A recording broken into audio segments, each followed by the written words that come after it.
Hello everyone, आज हम exercise 10.4 को सॉल्व करेंगे। इस एक्सरसाइज को अच्छी तरह समझने के लिए आप क्रॉस प्रोडक्ट के बेसिक कंसेप्ट को अच्छी तरह देख ले, समझ ले, क्योंकि यह एक्सरसाइज क्रॉस प्रोडक्ट पर पूर्णतः आधारित है। एक्सरसाइज 10.4 है। इसका पहला सवाल है, दिया है वेक्टर ए। बुक से पहले देख लें इसको। ये यदि वेक्टर ए बराबर i minus 7j plus 7k और b बराबर वेक्टर b दिया है 3i minus 2j plus 2k, तो mod of a cross b ज्ञात करना है। तो इसको हम लिखते हैं, वेक्टर a दिया है unit vector i minus 7 unit vector j plus 7 unit vector k, और b दिया है, ये b दिया है 3 unit vector i minus 2j plus 2k। तो पहले a क्रॉस b ज्ञात कर लेते हैं हम, vector a cross vector b। तो इसको बताए थे हम पहले वाले वीडियो में, डिटर्मिनेंट मेथड से इजी पड़ेगा। i j k लिख लेते हैं, यहाँ इसका कोफिशिएंट लिख लेंगे, यानी 1 माइनस 7 7 और ये 3 माइनस 2 और 2, ये निकाल लेते हैं। i लेते हैं, पहले i लेंगे तो ये हमारा इससे गुना हो जाएगा, यानी माइनस 14 और ये प्लस 14, माइनस j, ये और ये इसको छोड़कर ये 2 और माइनस 21 प्लस के, इसको और इसको छोड़कर हो जाएगा माइनस 2 और प्लस 21, माइनस 2 प्लस 21। सॉल्व करेंगे इसको, ये हमारा 0 हो गया, और ये माइनस 19 और यहाँ माइनस यानी प्लस 19 यानी 19j, और ये हो गया प्लस 19k। इसलिए चूंकि यहाँ पर हमें ज्ञात करना है a vector a cross vector b का मॉड, यानी therefore mod of vector a cross b ये हो जाएगा 19 का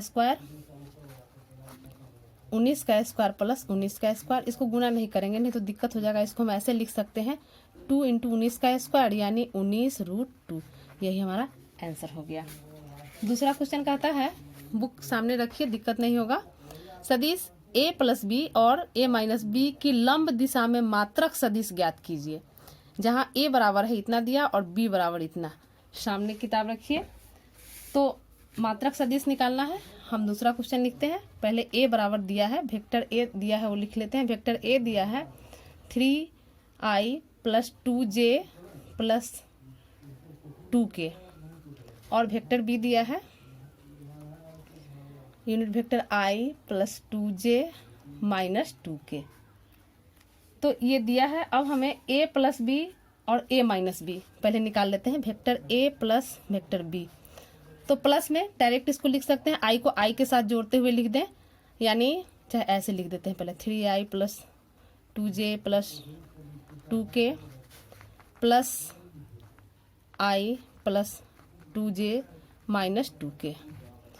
ये बराबर हो जाएगा 3 और 1 4i हो जाएगा, j को j के साथ, यानी ये भी हमारा 4j, और यहाँ k और k खत्म हो जाएगा। अब a माइनस बी निकालते हैं। Vector a minus vector b same इसी तरह लिखेंगे, 3i plus 2j plus 2k minus b, minus है यहाँ पर इसलिए b वाला टर्म जो होगा माइनस का प्रभाव पड़ जाएगा उसका, तो ये लिखेंगे i minus 2j minus minus plus 2k हो जाएगा। यहाँ पर 3i कैंसिल हो, 3i से i घटा यानी 2i, 2j और 2j खत्म हो गया, 2k और 2k प्लस 4k। अब जो है, चूंकि vector a plus vector b, vector a plus vector b और vector a minus vector b लंब दिशा में, क्वेश्चन देखिए, यह कहता है कि लंब दिशा में मात्रक सदिश ज्ञात करना है। तो लंब दिशा में लिखेंगे इसको, लंब दिशा में ये हमारा सदिश लंब दिशा में कह रहा है, तो इसलिए ये हमारा a plus b cross a minus b निकालेंगे। तो a प्लस b और a माइनस b यहाँ पर फिर ये इस मेथड से आसानी होता है, निकाल लेंगे i j के। a प्लस b का हमारा i j का है 4 k नहीं है 0 डाल देंगे, और a माइनस b का है 2 4, i का है 2 जे नहीं है और के का है 4, ये डाल दिए। अब इसको सॉल्व करेंगे तो ये हमारा हो जाएगा, यूनिट वेक्टर आई लेंगे तो ये हो जाएगा 4 चौका 16 माइनस 0 यानी 16 आई लिख देते हैं। जे लेते हैं माइनस जे, तो जे लेंगे ये और ये नहीं होगा यानी 4 चौका 16 माइनस 0 यानी 16 जे, और फिर के लेते हैं प्लस के हमारा हो जाएगा ये 0 माइनस 8 यानी माइनस 8 के हो गया। अब चूंकि इसको 16 आई माइनस 16 जे इधर लिखते हैं, यानी ये हमारा है 16 आई माइनस 16 जे माइनस 8 के। तो इसका जो है लिखते हैं a प्लस बी और a माइनस बी की लंब दिशा में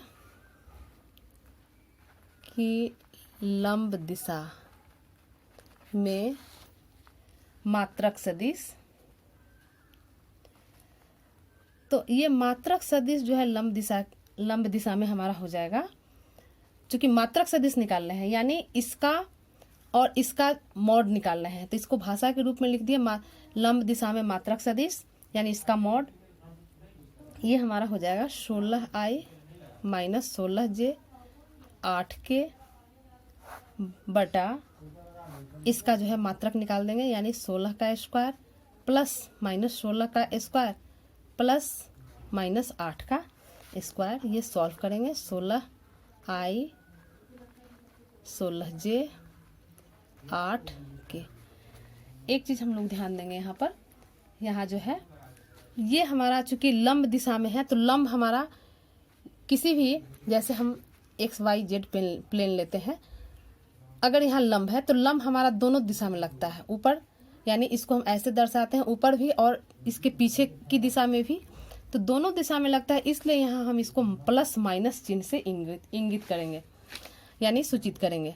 तो यहाँ पर हमें प्लस माइनस लेके चलना पड़ेगा, प्लस माइनस देंगे बटा इसको सॉल्व करेंगे। ये हमारा हो जाएगा 16 है 8 है यानी रूट अंडर, अगर हम 8 का स्क्वायर कॉमन ले लें, 8 का स्क्वायर यहाँ 16 है तो 16 गुने 16 का स्क्वायर है तो 8 गुने 2 और 8 गुने 2, तो 8 का स्क्वायर यानी 2 गुने 2 यानी यहाँ पर होगा 4, फिर यहाँ पर 2 गुने 2 यानी 4 होगा और यहाँ 8 का स्क्वायर कॉमन हो गया यानी 1 होगा। इसको सॉल्व करेंगे प्लस माइनस 16 आई 16 जे 8 के बाई, ये हो जाएगा 8 बाहर आ गया और 4 4 8 1 9 यानी 9, तो इसको हम लिख सकते हैं 3 9 लिखें यानी 16 आई माइनस 16 जे माइनस 8 के बाई 8 रूट 3 रूट 9 है तो रूट 3 नहीं, रूट 3 का 3 हो जाएगा और ये प्लस माइनस साथ में रहेगा, ऊपर से 8 भी कॉमन निकल जाएगा हमारा, यानी ऊपर से 8 कॉमन निकलेगा, उसके साथ ही 8 हमारा कैंसिल हो जाएगा, तो ऊपर बचा plus minus 2i minus 2j minus 4, 8 निकल गया तो सिर्फ k बचेगा, k बाई 3। तो यही हमारा आंसर हो गया। या तो इसको हम ऐसे लिखें, चाहे एक स्टेप और हम लिख दें प्लस माइनस से गुना करते हुए, यानी प्लस माइनस 2i बाई 3, यहाँ माइनस है तो ये हमारा हो जाएगा माइनस प्लस हो जाएगा 2j बाई 3, और फिर यहाँ माइनस है तो यहाँ माइनस प्लस हो जाएगा k बाई 3। यही हमारा आंसर हो गया, मात्रक सदिश यूनिट वेक्टर ये निकल गया। अब क्वेश्चन 3, किताब से क्वेश्चन को देखिए। क्वेश्चन 3 कहता है कि यदि एक मात्रक सदिश वेक्टर ए आई के साथ π/3, जे के साथ π/4 और के के साथ न्यून कोण थीटा बनाता है तो थीटा का मान ज्ञात कीजिए और इसकी सहायता से वेक्टर ए के घटक भी ज्ञात कीजिए। तो थीटा का मान हमें ज्ञात करना है, तो लिखते हैं, पहले लिख लेते हैं कि वेक्टर ए है, ये आई के साथ, यूनिट वेक्टर आई के साथ ये बनाता है π/3, क्वेश्चन दिए हुए हैं, जे के साथ π/4 और के के साथ थीटा। तो हम जानते हैं, पीछे कंसेप्ट में पढ़ चुके हैं, समझने के लिए लिख देते हैं। हम जानते हैं कि cos square alpha plus cos square beta plus cos square gamma, ये cos alpha cos beta cos gamma हमारा डायरेक्शन कोसाइन है। इनके वर्गों का योग जो है 1 के बराबर होता है। तो इसमें हम अल्फा बीटा गामा आई के साथ, जे के साथ और के साथ जो कोण है वह डाल देते हैं, यानी और लिख सकते हैं cos square π/3 plus cos square π/4 plus cos square theta is equal to 1। यह इम्प्लाइज करेगा कॉस π/3, यानी स्क्वायर लगा हुआ है π/3 का हो जाएगा 1/2 और स्क्वायर के कारण यहाँ 1/4, यहाँ 1/√2 स्क्वायर के कारण हो जाएगा 1/2 प्लस कॉस स्क्वायर थीटा, ये 1 होगा। यह इम्प्लाइज करेगा, इसको इस दोनों को जोड़ेंगे तो हमारा 3/4 आएगा। ये भिन्न का जोड़ है, जोड़ देंगे 3/4 आएगा प्लस कॉस स्क्वायर थीटा, ये 1। ये इम्प्लाइज करेगा कॉस स्क्वायर थीटा, तो 1 - 3/4, यानी ये हमारा 4 - 3, यानी ये हमारा 1/4 आया। 1/4 आया तो यहाँ से हम कॉस थीटा निकालते हैं। कॉस थीटा हमारा हो जाएगा 1/2, 1/2, इसलिए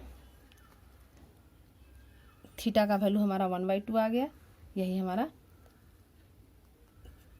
कॉस थीटा बराबर 1/2, यानी इसको हम लिख सकते हैं कॉस π/3 लिख सकते हैं, क्योंकि 60 का वैल्यू हाफ होता है। देयरफॉर यहाँ से थीटा का वैल्यू आ गया, ये हमारा थीटा का वैल्यू आ गया π/3। यही हमारा आंसर हो गया। तो क्वेश्चन 3 हो गया। क्वेश्चन नंबर 4 देखते हैं किताब से। ये क्वेश्चन 4 है। 4 कहता है कि दर्शाइए कि vector a minus vector b cross vector a plus vector b बराबर है 2 into vector a cross vector b। तो ये तो बहुत इजी है, इसको हम डायरेक्ट भी निकाल सकते हैं। ये हमारा है question 4। Vector a minus vector b cross vector a plus vector b, इसको निकालते हैं, क्रॉस प्रोडक्ट इसका निकालते हैं। तो ये हो जाएगा vector a cross vector a plus vector a cross vector b, इसका इसके साथ फिर b का दोनों के साथ करेंगे -b क्रॉस a हो जाएगा और इसका -b क्रॉस b, ये हमारा 0 हो जाएगा।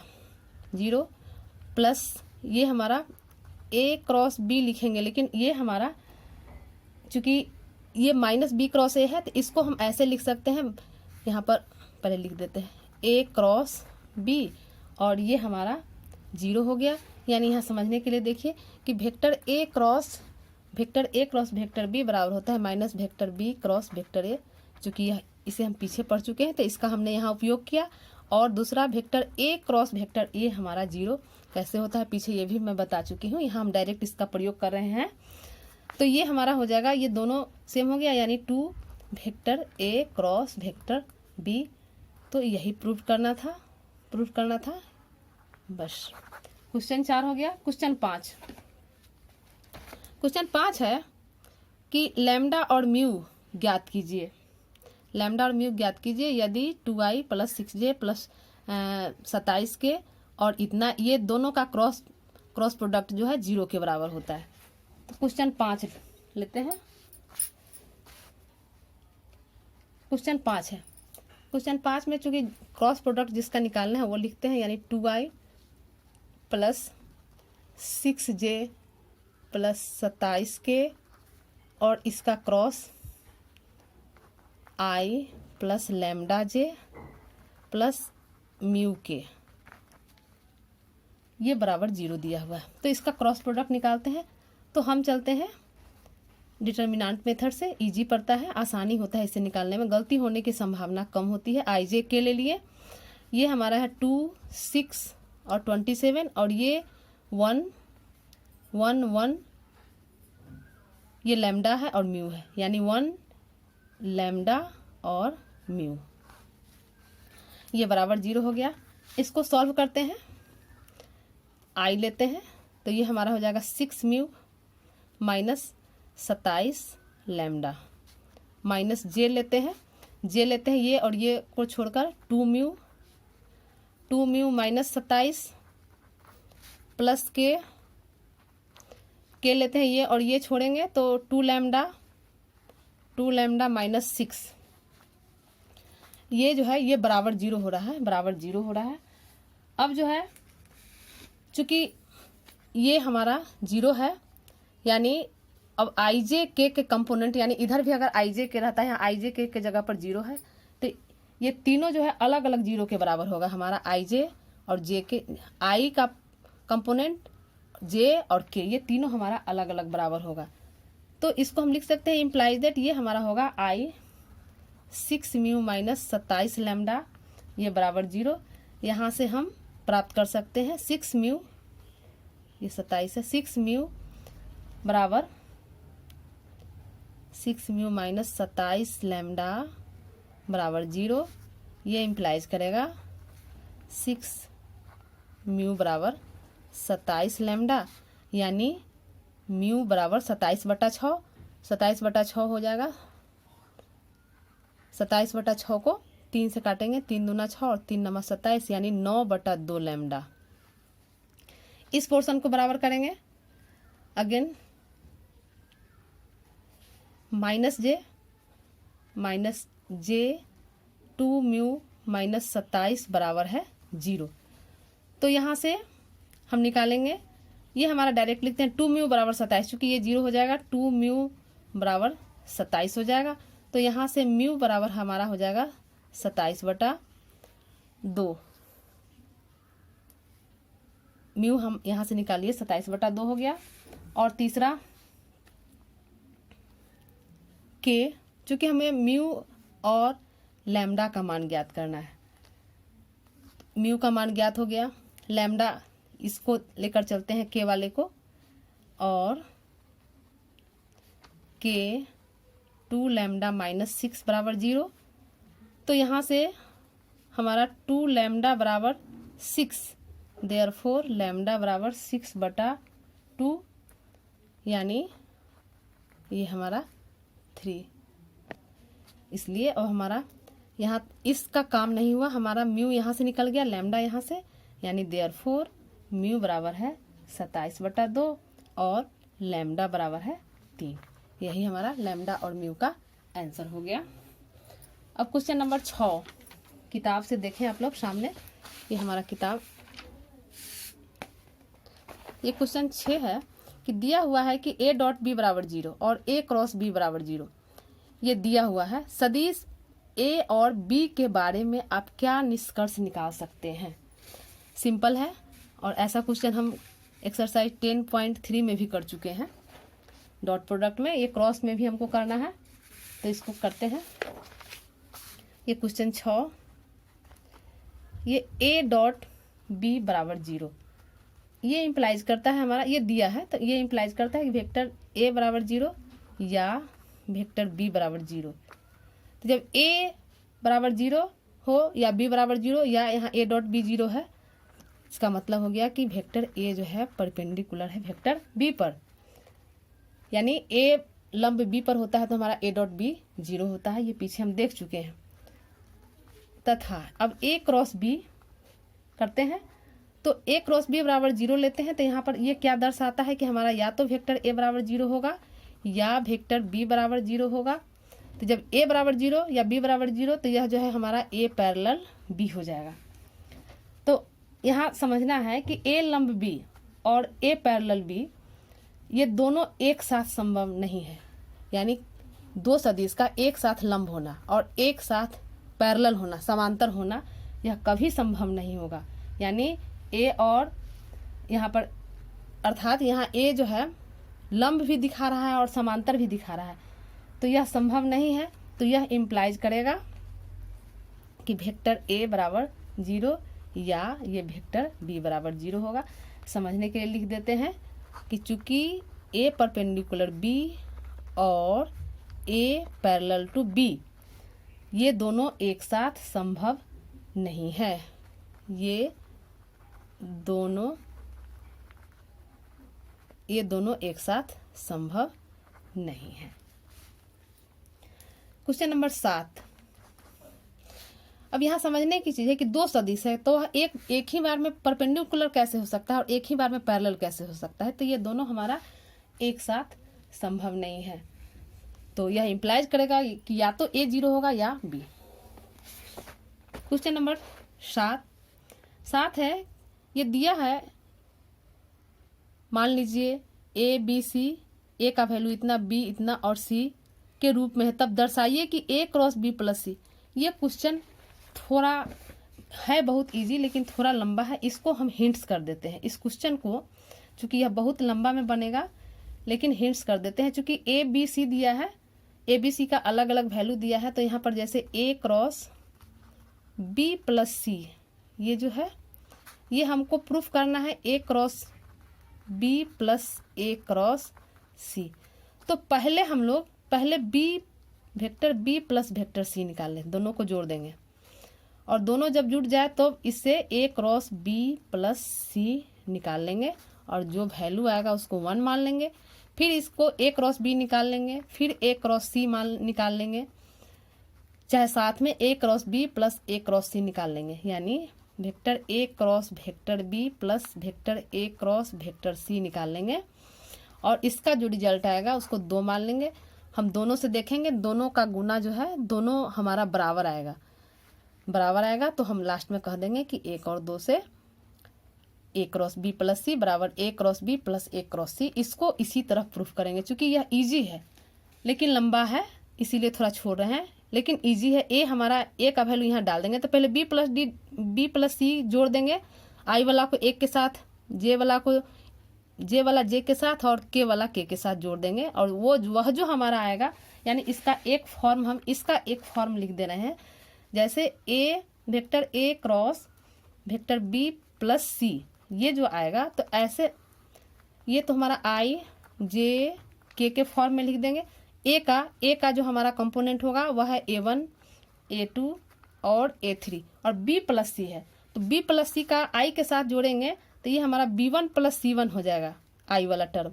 ये हमारा B2 प्लस C2 हो जाएगा और तीसरा टर्म हो जाएगा B3 प्लस C3। यानी इस रूप में करके थोड़ा अलग अलग लिख करके इसको सॉल्व कर लेंगे और इसको करके निकाल लेंगे। इसलिए क्वेश्चन नंबर 7 इजी है, आप लोग स्वयं कर लें। क्वेश्चन नंबर 8 करते हैं। क्वेश्चन देखिए, ये क्वेश्चन नंबर 8 जो है,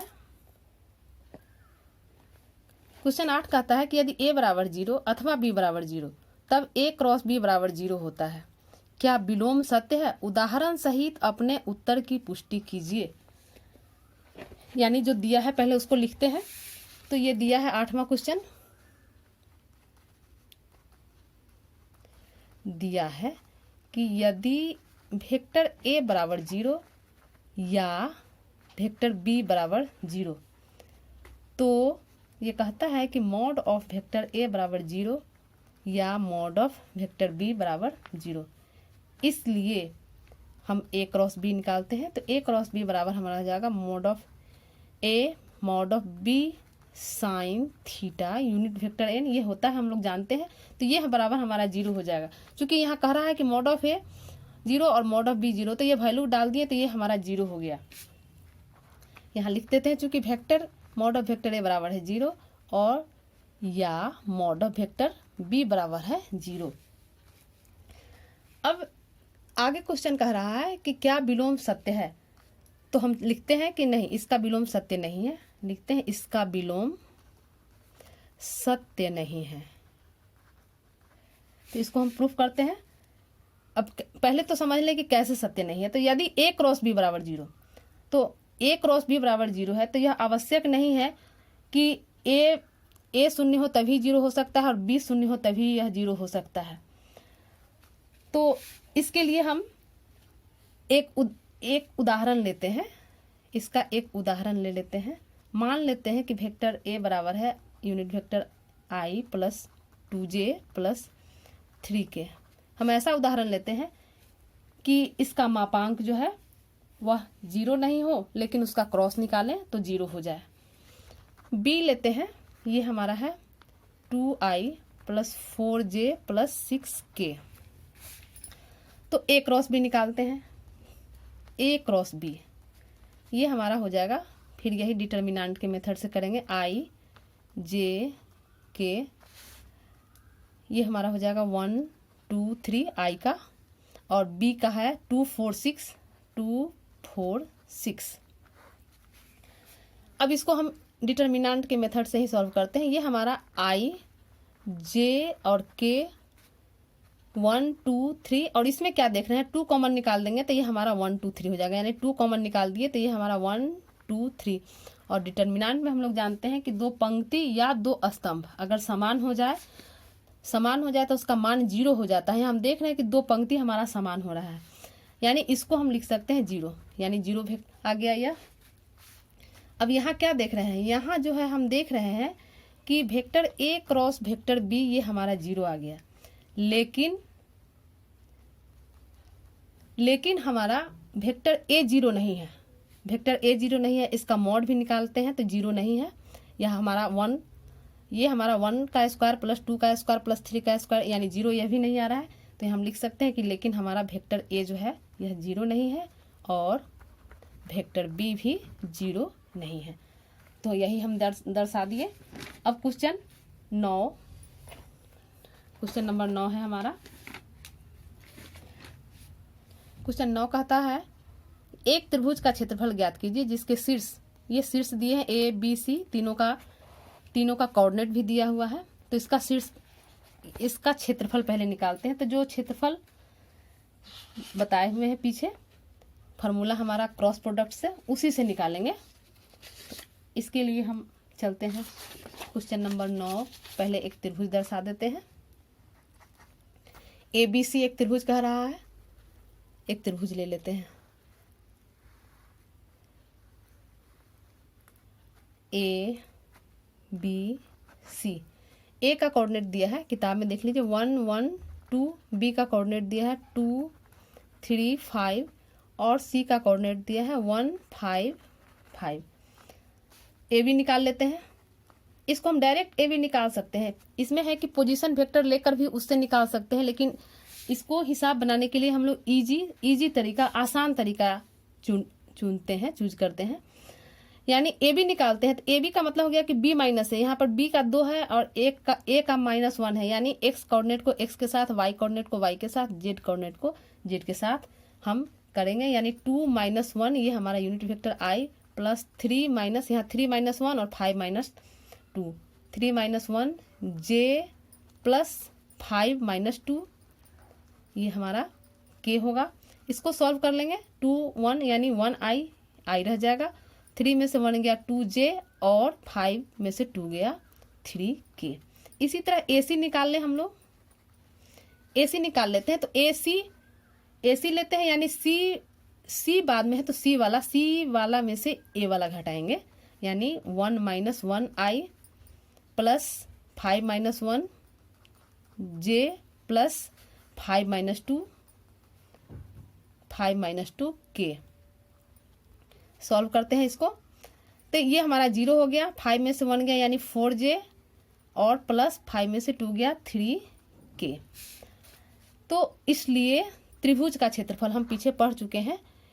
त्रिभुज का क्षेत्रफल ये बराबर होता है हाफ ए क्रॉस बी, जहाँ ए और बी हमारा साइड है।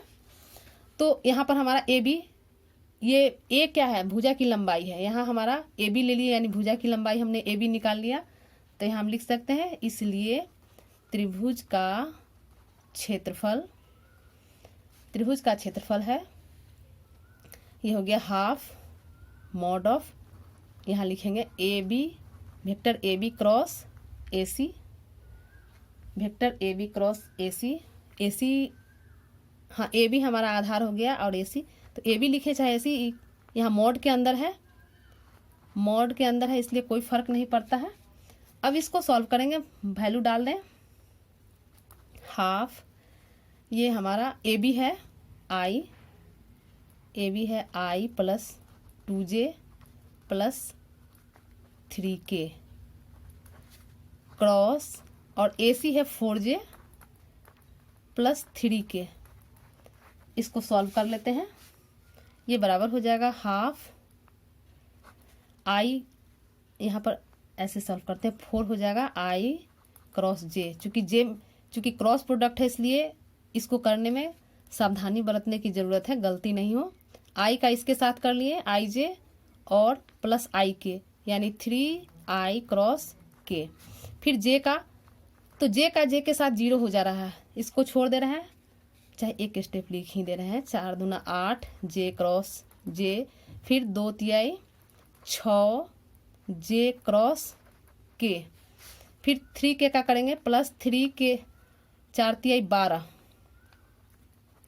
यह 12 हो जाएगा के क्रॉस जे, और फिर ये 3 तिया 9 हो जाएगा के क्रॉस के। हमने इतना किया इसको। अब इसको सॉल्व कर देंगे तो आई जे के हो जाएगा, यानी हाफ, ये हमारा 4 के, ये आई के माइनस जे हो जाएगा, चूँकि यह जो है क्लॉकवाइज डायरेक्शन हो जा रहा है, -3j, ये हमारा 0 हो गया, +0, और ये जे के हमारा आई हो जाएगा, और के जे, तो के जे माइनस आई हो जाएगा, माइनस, और ये 0। अब इसको हम लिखते हैं हाफ, 4 के रह जाए, 4 के है, और यहाँ पर हाफ 4 के, आई वाला कहाँ है, पहले आई वाला लिख लें, यहाँ आई वाला पहले लिख लेते हैं, 6i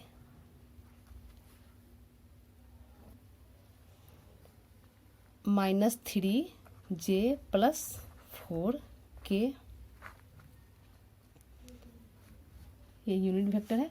अब चूंकि यहाँ मॉड चल रहा है तो इसका मैग्नीट्यूड निकालेंगे, यानी इसको हम लिखेंगे हाफ √6 का स्क्वायर प्लस -3 का स्क्वायर प्लस 4 का स्क्वायर।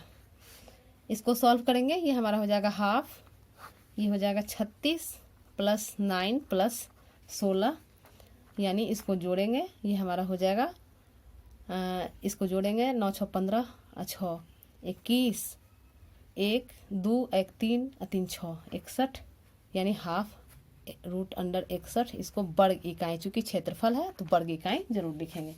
क्वेश्चन नंबर 9 हो गया। अब क्वेश्चन नंबर 10।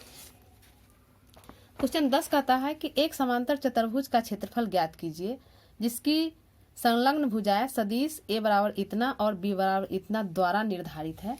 तो ये क्वेश्चन नंबर 10 हम करते हैं। 10 है भुजा की लंबाई, यहाँ पर ये दिया है भुजा की लंबाई, यानी a दिया है, वेक्टर a दिया है i - j, पूरा गलती यहाँ से लिखते हैं 10। वेक्टर a दिया है unit vector i minus unit vector j + 3k, और b दिया है, वेक्टर b दिया है 2 unit vector i - 7 unit vector j + k। तो समांतर चतुर्भुज कह रहा है, चूंकि यहाँ ये तो भुजा की लंबाई दे चुका है इसलिए इसमें कहीं कोई परेशानी नहीं है। हम जानते हैं समांतर चतुर्भुज का क्षेत्रफल। तो त्रिभुज का क्षेत्रफल अभी निकाले हैं, जो होता है हमारा half a cross b mod of a cross b, तो उसी में 2 से गुना करेंगे तो ये हमारा हाफ कट जाएगा, यानी समांतर चतुर्भुज का क्षेत्रफल vector a cross vector b। ये डायरेक्ट फार्मूला से हम लोग लिख लेंगे।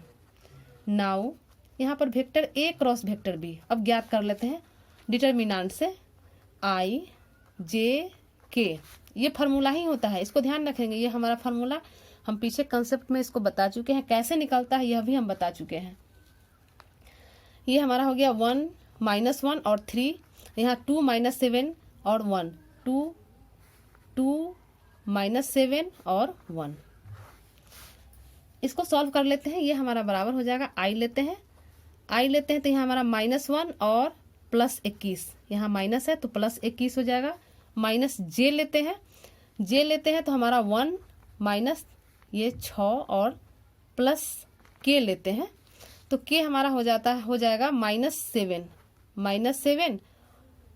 और +2, ये हो गया। इसको सॉल्व करते हैं, 21 में से 1 गया यानी 20 यूनिट वेक्टर i, और ये -5 और इस माइनस के कारण प्लस, यानी +5j और यहाँ पर -5, 7 2 में से 7 जाएगा यानी -5k।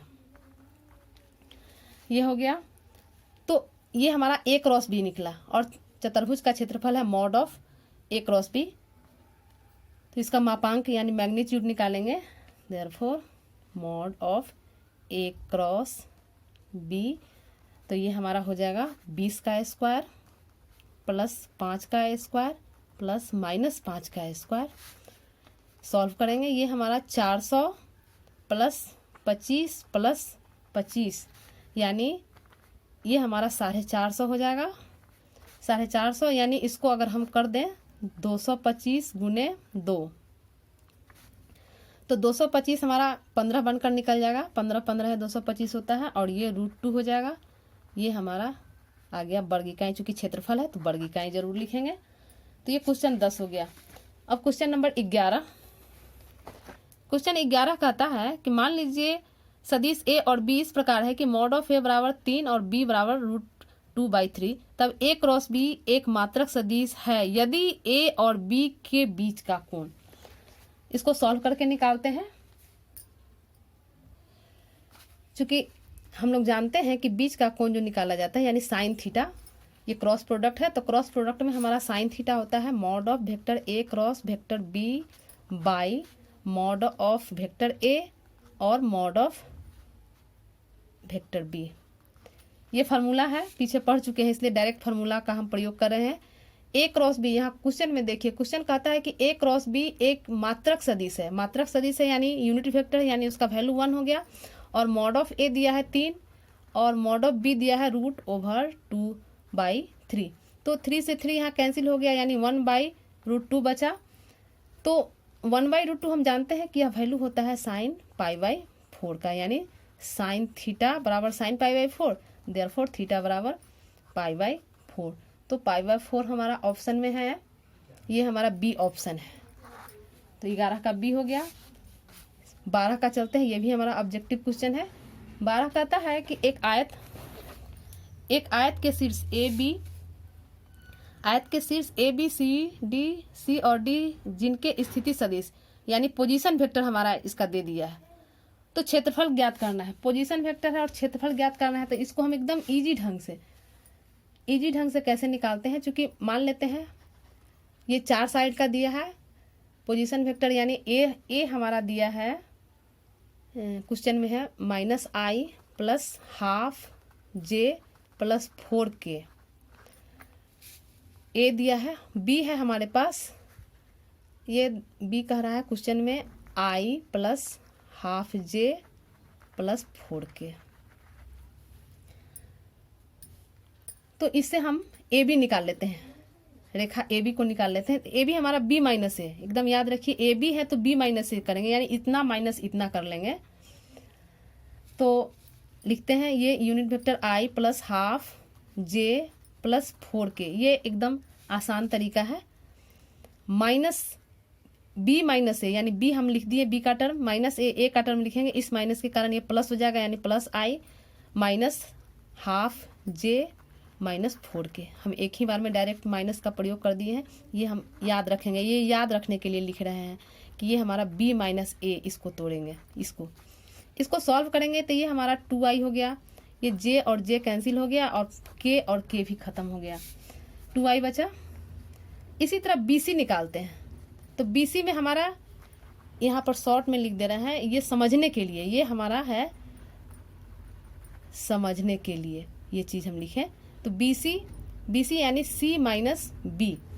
तो C है, C हमारा क्वेश्चन में देख लीजिए, C है दिया है -i माइनस हाफ j और प्लस 4k। माइनस B है i plus half j plus 4k। इसी तरह इसको भी लिखना चाहिए, लेकिन हम डायरेक्ट लिख दिए, कोई बात नहीं है, इसको आप ठीक से करें। फिर यहाँ पर इसको देखें, इसमें हम माइनस का यहाँ पर प्रयोग करेंगे और ब्रैकेट को हटाते हैं, plus 4k minus i minus half j minus 4k। यहाँ पर हमारा यह जो है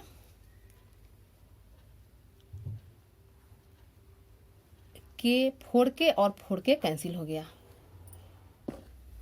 यहाँ पर जो ये हम पॉइंट लिए ये c माइनस बी, तो ये जो c वाला पॉइंट लिए इसको एक बार फिर से बुक में देख लें, लगता है कि यहाँ कहीं मिस्टेक हुआ। जैसे ये पॉइंट यहाँ से यहाँ तक हमारा a आया, ये पॉइंट b और ये पॉइंट है c, ये पॉइंट है d, यानी c का पॉइंट है i minus half j plus 4k।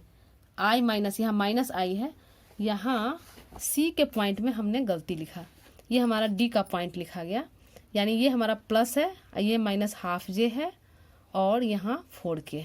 किताब से इसको देख लीजिए। तो ये हमारा i प्लस में आएगा, यानी i और i भी हमारा कैंसिल हो गया। तो ये बचा माइनस हाफ j और माइनस हाफ j, दोनों को जोड़ेंगे तो ये हमारा हो जाएगा माइनस 2/2j हो जाएगा, यानी इसको हम लिख सकते हैं -j -1j या j।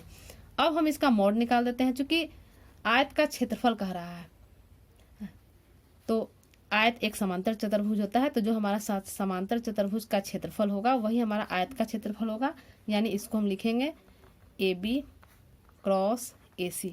हम इसमें ABC, चूंकि ABCD 4 पॉइंट दिया है, ये यहाँ पर फिगर से समझ लीजिए, ये 4 पॉइंट दिया है ABCD, हमने कंटिन्यू लिया ABBC, इसलिए कि इसको ऐसे करेंगे तो त्रिभुज, इतना त्रिभुज का क्षेत्रफल और 2 से गुना किया, यानी ये हमारा क्षेत्रफल हो गया आयत का।